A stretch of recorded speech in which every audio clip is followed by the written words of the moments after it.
Hello and welcome to another episode of the Farr Show, where I am Farr, and tonight we're talking about Thomas the Tank Engine and the Magic Railroad. Well, it's more like Thomas and the Magic Railroad, where I broke out the VHS copy because I felt like now, of all times, is the perfect time to talk about this movie.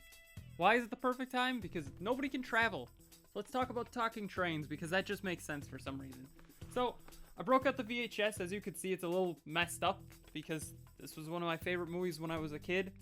I'm really let down it's not on Blu-ray, as sad as that is. I really want it on Blu-ray, so, who made this movie? Columbia and TriStar. Make it happen. Make it happen. So, I know what you're thinking. Damien, where's the chair that's over there? Well, I'm sitting on it. And I know what you're thinking. Why are you sitting on that chair? Where's your chair? Well, I'm working from home for a bit because of what's going on, so my chair is in my house, not in my studio, which is really just a garage, but that's not important. So, really, I'm kind of just here. I don't know what to tell you other than, hey, I got this chair. It's a little shorter than the other one, but it's here. It's a chair. So, let's talk about Thomas and the Magic Railroad, where the plot is pretty much as ridiculous as it can get for a movie. When I say a movie, I mean it's a movie about trains that talk. Somebody was high when they thought of this concept, and I'm okay with it because this was a big part of my childhood. So, let's start off here. Lily Stone, who's is the granddaughter of the caretaker of a magic train engine. What? I listen, I think about it now as an adult, and I'm like, what? What? Like, what? But as a kid, this was amazing. So, pretty much they're out of coal. That's the idea. And that gold dust is a critical low. Gold dust is what they use to travel, to my understanding, from watching it all the time. I haven't watched it much since I've become an adult. I remember this being a favorite movie as a kid. But as an adult, obviously I'm an adult. I don't really watch this because, let's be honest, Thomas the Tank Engine is not on my top list of movies that I need to be watching every couple of weeks. Where, to be honest, I haven't watched this even in years. I just kind of was like, this seems like the perfect time to talk about it. And I don't have a DVD copy, so kind of just went with what I got here, which I don't have a VHS player, so kind of just went with what I got there. So, gold dust is used to travel, to my understanding. So, pretty much Thomas has to take care of Diesel 10, which is an evil train.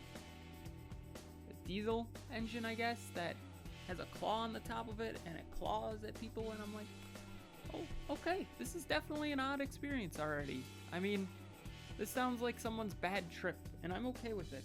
So, eventually, all works out great. The enhanced steam engine is brought back to life and reborn, and helps Thomas save the day and defeat Diesel 10. It's a really weird plot, but the cast is great. Alec Baldwin is Mr. Conductor. I didn't know who Alec Baldwin was at the time, but now I do, and that's a pretty good choice. Also, weird side note, Alec Baldwin was originally supposed to be Mr. Wayne, or Thomas Wayne, in The Joker, and a part of me really wishes he would have been there because Alec Baldwin seems like an asshole. I'll just say it. Hopefully I'm wrong, but he seems like it. Peter Fonda was Burnett Stone, the guy who was the caretaker of the magic train. And then Maria Wilson was a Lily Stone. Those are pretty much the only three worth mentioning because those are the three main human characters. The rest are trains for the most part. So I thought it was great. I like this movie. I'd give it an FA. And I want to push it to FAR just because of nostalgia. And I will because it's my review. I don't care what you think. You can think of whatever you want about this movie. So, the big thing I want to talk about is back in college, I had this guy tell me, hey, Damien, you know that movie that you watched as a kid? I'm like, yeah. They reshot a bunch of it. What? Well, they re-edited it and everything. So, originally, there was a guy named P.T. Boomer who was going to be played by Doug Lennox. Don't know who that is. British actor. I'm not a British actor guy, so I know more American because, well, I'm from America. I'll just say that outright. But he was originally supposed to be the bad guy, and what happened? Well, they took him out because he was too scary. So I thought that was weird. I really want to see this cut. Like, if they make a Blu-ray copy of this movie, make that cut available, where you get that scary cut. Make it on Blu-ray.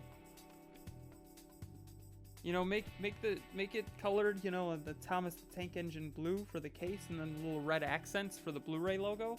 That'd be pretty sweet, actually. I'd buy that in a heartbeat, not just because I like Thomas the Tank Engine, because the colors are sweet, though. So, really, like I said, I like this movie. I really enjoy it, and I just found out that I left this here the whole time, and hopefully you never noticed it.